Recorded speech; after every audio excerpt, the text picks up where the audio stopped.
Hello YouTube, insanj here. Time for the long-awaited video on how to solve the second layer of your Rubik's Cube.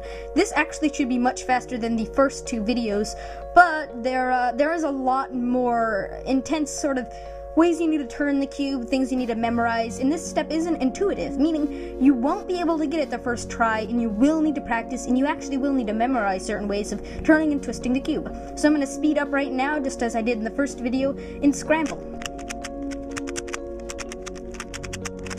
Alright, that should be good enough. Now, I'm gonna not really speed this up that much, how to solve the first layer, in case you're still a little fuzzy or just want to see someone do it. I might use a little bit of kind of tricks in here, just because it's what I've learned from solving a lot.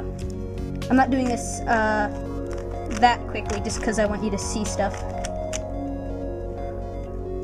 You do have to turn around the cube quite a lot in order to do this, so it might be a bit hard to follow.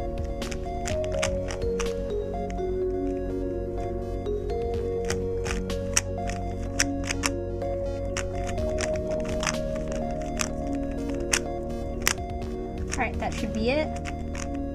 Alright, so I have my first layer done, and now we have to start on the second. Oh, whoa. Whoops. Sorry about that, everybody. That was a weird mistake. Haven't really done that before. Alright, well, keep that in mind that might happen to you if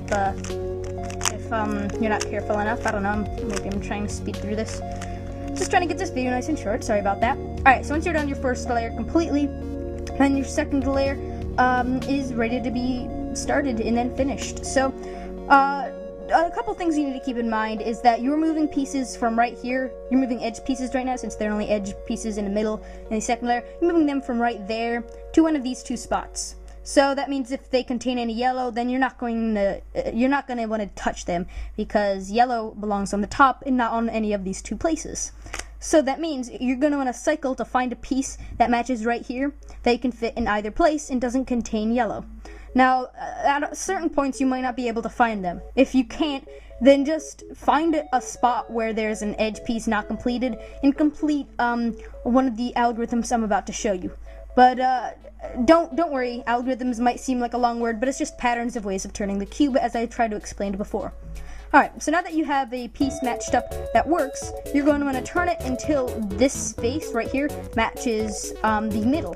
So it was already there, but I just wanted to spin it just to show that, that might not always be perfect like that. So make sure it matches up like that.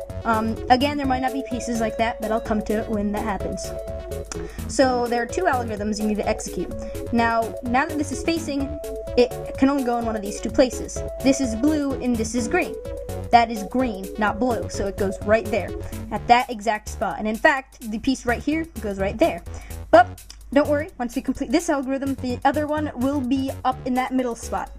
So now in order to do this, look over to the right as I slowly execute the algorithm. Now that last turn is optional, unless you already know that there's a piece in place. So there you go, now it's in place. Now finding another blue, orange to the left. So it's the same algorithm.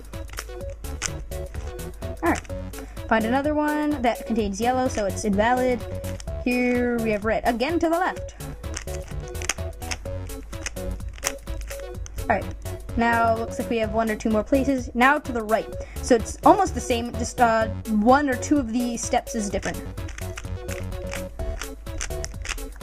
Now, you're pretty much done the second layer if you followed that. Now, you might not have followed that, and that's because it is definitely complicated, and you might not understand everything.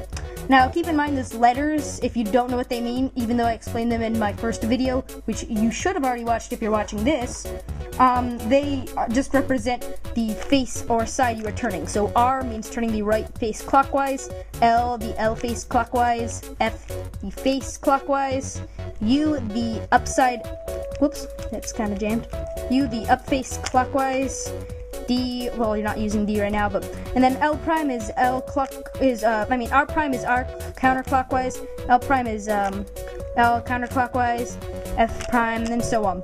So there you go, this video's about 6 minutes in length, and that's how you solve your second layer. Feel free to rewatch this in case you're confused, or in case you think for some reason that that I didn't explain something, but you can get it if you try to, listen to it and decode it in your own little way. So there you go. I hope you can watch all my other videos. Subscribe. I have a lot of videos, and I only have one of these just about once a week at most. And stay tuned, because the next video on the Rubik's Cube will be how to solve the final layer, and thus solving the entire Rubik's Cube. So there you go. Thanks for watching. Goodbye.